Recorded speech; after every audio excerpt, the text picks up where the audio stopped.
Morning friends, কেমন আছেন আপনারা? নিশ্চয়ই ভালো আছেন। আমি তনুশ্রী আজকে আপনাদের সামনে একটা খুব চটজলদি একটা বানানো স্ন্যাক্স নিয়ে চলে এসেছি। যে স্ন্যাক্সটা আপনাদের বাড়িতে সবারই খুব প্রিয়। আমি শিওর যে বাচ্চারা বড়রা সবাই খুব ভালোবাসেন। এই স্ন্যাক্সটা হচ্ছে মাটন কাটলেট। মাটন কাটলেট এই শীতকালের সময় আমাদের ভীষণই ভালো লাগে, ফাস্ট ফুড বিশেষ করে। আর মাটন কাটলেট আমি যেভাবে বানাবো খুবই কম সময়ের মধ্যে, আমরা এটা প্রসেসটাকে খুব তাড়াতাড়ি কীভাবে বানাতে পারি, কারণ আমরা সবাই জানি মাটন করতেও একটু সময় লাগে এবং করতেও সময় লাগে। এটা নিয়ে নিয়েছি আমি মাটন, এটা হাফ কেজির ওপর মাটন আছে। এই মাটনটা হচ্ছে একদম চর্বি ছাড়া, এখানে খুব একটা বেশি চর্বি নেই। আর কিন্তু মাটনের চাংটা খুব একটা খুব মিহি না হয়। খুব মিহি না হলে এটা অনেকে পুরোপুরি এটাকে মশলার সাথে এটাকে কষিয়ে তারপরে কাটলেট বানায়। আমি রতেই করব। তো রতে কিভাবে আমরা করতে পারি চলুন দেখে নেওয়া যাক। তো আমি এখানে দেখুন মিক্সির মধ্যে দিয়ে দিয়েছি। এবার এটাকে মিক্সিটাকে চালিয়ে নেব যে মিহি করার জন্য। এবার দেখুন এই যে মাটনের কিমা করে নিয়েছি, একদম দেখুন হাত দিলেই কিন্তু হয়ে যাচ্ছে, এতটাই বারিক। তো কাটলেট বানানোর জন্য একদম, আমি যেহেতু র মিট দিয়ে করবো সেক্ষেত্রে আপনারা একটা কাজ করবেন, এর সাথে একটুখানি পেঁপের টুকরো যদি থাকে, পেঁপের খোলাটাও যদি একটুখানি ঘষেও যদি দিতে পারেন, খুব তাড়াতাড়ি কিন্তু এটা গলে যাবে। বিকজ এটাকে ম্যারিনেট করে বেশ কিছুক্ষণ আমরা প্রায় আধা ঘন্টা 40-45 মিনিট মতো রেখে দেবো। বেটার আজকে করে কালকে যদি করেন, আজকে ম্যারিনেট করে রেখে দিলে তাহলে তত আরও ভালো এটার টেস্টটা বাড়ে। আমি একটা মশলা বানিয়ে নিয়েছি, সেই মশলাটা সবারই বাড়িতে থাকে। সেটা হচ্ছে এখানে একটা তো গন্ধরাজ লেবু, যেটা সুন্দর একটা গন্ধ দেবে এবং স্বাদটাও খুব ভালো হবে। এখানে যে কাশ্মীরি লঙ্কার গুঁড়ো, আমি মাটনের সাথে কিমার সাথে একটা কাঁচা লঙ্কা দিয়ে বেটে দিয়েছিলাম। আপনারা চাইলে কোচানো দিতে পারেন, আমি যেহেতু বাটা দিয়েছিলাম আমি আর কোচাচ্ছি না। এরপরে হচ্ছে এখানে নিয়ে নিয়েছি ভাজা মশলা, সমস্ত ধনে জিরে লঙ্কার গুঁড়ো, সেটা দিয়ে করেছি। আর তারপরে হচ্ছে এখানে আছে হলুদের গুঁড়ো, হচ্ছে ধনে গুঁড়ো, আর এটা হচ্ছে তোমার একটু মিট মশলা, সেটা দিয়েছে। তো এটা হচ্ছে মশলা। এখানে হচ্ছে করিয়েন্ডার লিভস, ডিম, এটা হচ্ছে ব্রেড ক্রাম, যেহেতু কাটলেট। এখানে আছে তোমার একটু আদা রসুনের পেস্ট, এটাকে আমি বেটে রেখে দিয়েছি। আর এখানে আমি নিয়ে নিচ্ছি হচ্ছে পেঁয়াজ ভাজা, বেরেস্তা টাইপের বলতে পারেন। যদি আপনাদের কাছে বেরেস্তা থাকে তাহলে তো বেরেস্তা ইউজ করবেন, রেডিমেড পাওয়া যায় আজকাল, কিন্তু আমার কাছে যেহেতু নেই সেই জন্য আমি এখানে ভেজে নিচ্ছি। অনেকে কাঁচা দেয়, আমি কাঁচাটা ইউজ করব না, আমি ভাজা এটা ইউজ করব। ঠিক আছে। আর আমাদের লাগবে হচ্ছে বাইন্ডিংয়ের জন্য একটু ব্রেড। অনেকে আলু ইউজ করে, আমি আলু ইউজ করব না। ইনস্টেড অফ আলু আপনারা দিতে পারেন, আলু ইউজ না করে আমি ব্রেড ইউজ করব। এখন ব্রেডটা দেবো না, এখন এটা ম্যারিনেট করব, তারপরে যখন বানাবো কাটলেট সেই সময় আমরা ব্রেড ইউজ করব। দেখুন সমস্ত কিছু মিশিয়ে নেওয়ার পর আদা রসুনের পেস্ট, গরম মশলা, গোটা গরম মশলা, এলাচ দারচিনি লবঙ্গ জায়ফল জয়িত্রী দিয়ে গোলমরিচ গোটা গোলমরিচ সেইগুলোকে দিয়ে ভালো করে বেটে নিয়েছি। আর রোস্ট করে নিয়ে হালকা শুকনো কড়াতে করে নিয়েছি। বেরেস্তাগুলো দিয়ে দিলাম, বেরেস্তা, ধনে পাতা, গোটা আদা রসুনের পেস্ট দিয়েছি, নুন দিয়েছি, দিয়ে আর বাকি সব হলুদ গুঁড়ো, ভাজা মশলা, যেটা গোটা জিরে ধনে শুকনো লঙ্কা রোস্ট করে নিয়ে সেটাকে গুঁড়ো করে এর মধ্যে দিয়ে দিয়েছি। আমার ভিডিওটা অফ ছিল, ওই জন্য আমি ভিডিওটা স্কিপ করে গেছে আমার, কিন্তু আমি আপনাকে যে বলে দিচ্ছি এই জিনিসগুলোই সমস্ত দেয়া হয়েছে। আর হচ্ছে গন্ধরাজ লেবু, এই গন্ধরাজ লেবুটা দিলে যেটা হয় আর কি, খুব সুন্দর একটা গন্ধ বেরোবে, অ্যারোমাটা খুব সুন্দর বেরোবে এবং খেতেও খুবই ভালো হবে। তো এটা দিয়ে এটাকে কভার করে বেশ কিছুক্ষণ 40-45 মিনিট রেখে দেবো। এরপর আমরা ডিমটাকে উইস্ক করে নেবো, আর ব্রেড ক্রামে ডিমের মধ্যে ডিপ করে ব্রেড ক্রামে কভার করে ডিপ ফ্রাই করবো। আমরা নিয়ে নেবো এরকম টাইপের একটা ব্রেড, যেটা সাইডগুলো পুরো কেটে নেবো।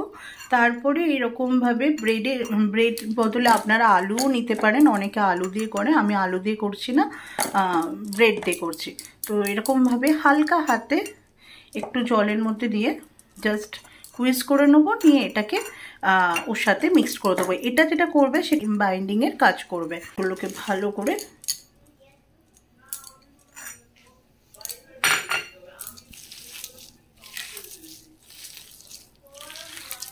করে মিক্স করতে হবে। যখন ম্যারিনেট করবেন তখন কিন্তু দেবেন না, ম্যারিনেট করার পর বেশ কিছুক্ষণ রাখার পর যখন ভাজবেন সেই সময় দেবেন, কারণ এর থেকে জল বেরাতে পারে। তো ভালো করে মিক্স করতে হবে।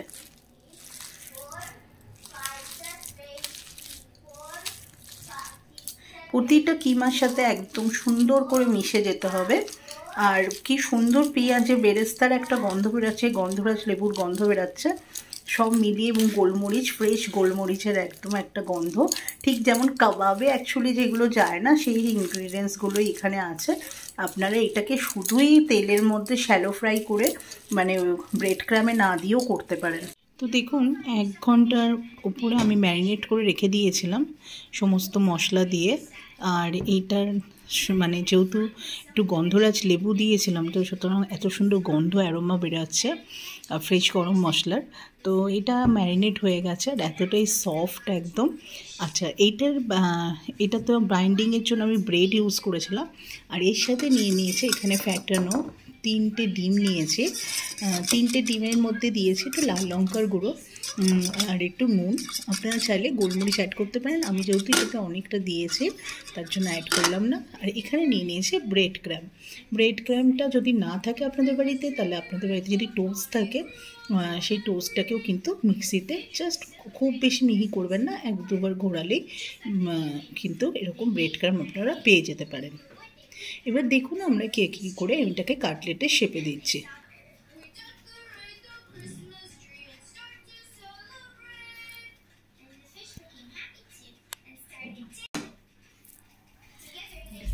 এবার আপনারা শেপটা তো যে যার মতো শেপ দিতে পারেন।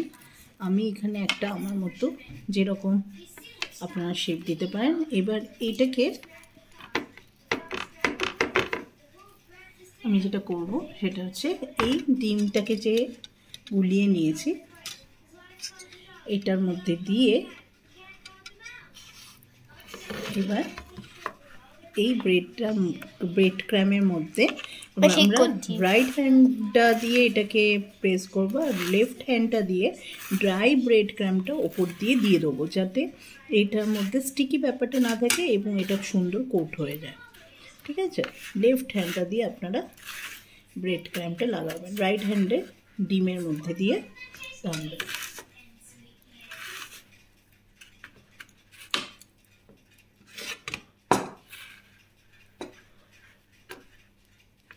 এবার এটাকে একটু শেপ দেওয়ার পালা।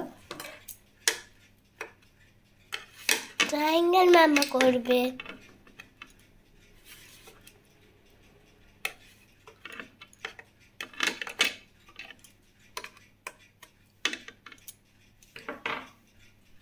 দেখুন আমি এরকম শেপ দিয়েছি, আপনারা চাইলে অন্য রকমও শেপ দিতে পারেন।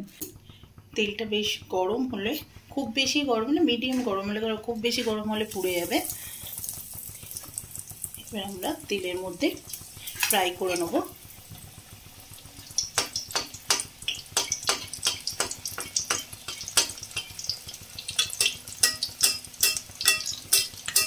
আমি অ্যাকচুয়ালি বেরেস্তা ভেজেছিলাম, ওই বেরেস্তারই তেলটা আছে, তাতেও আমি মানে টেস্টটা ভালোই লাগবে।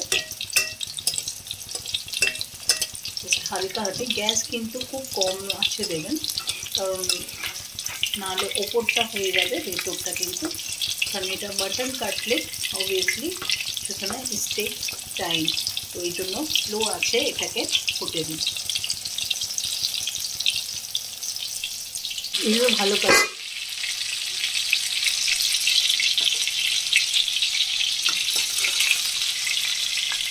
Mutton cutlet